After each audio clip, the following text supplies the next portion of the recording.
Worth it ba pumila ng almost 30 minutes para lang sa Starbucks? Pero with this view, parang mapapapila ka talaga. Imagine yourself, kwentuhan, kape, foods, tapos ganyang view. Nung nasa Tagaytay kami, we decided to check one of the most talked about Starbucks branches dito, Starbucks Hiraya. Sabi nila nung bagong bukas ito, sobrang haba ng pila. So we were hoping na by this time, konti na lang ang tao. Around 1 p.m., pagdating namin, may parking pa. Sabi ko, uy, baka okay na. Pero paglapit namin, may pila pa rin, mahaba pa rin.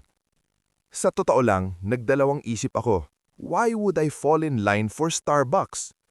Pero napansin namin na gumagalaw naman yung pila, and since nandun na kami at nakapag-park na, sabi namin, why not?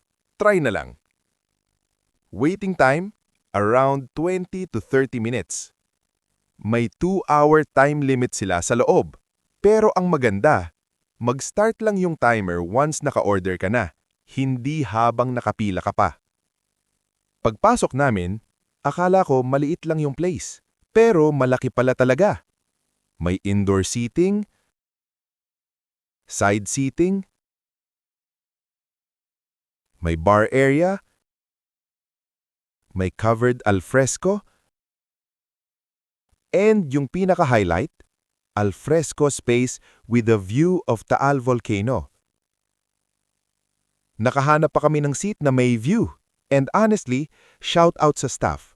Super accommodating kahit busy yung place. May napansin din akong pastries dito na hindi ko usually nakikita sa ibang Starbucks, like their egg tart. If okay lang sa'yo maghintay at hindi ka nagmamadali, and gusto mo ng coffee with a view, I'd say worth trying ang Starbucks Hiraya. If you want to see our full experience, from lining up, seating, food, hanggang sa view, may full video kami sa YouTube.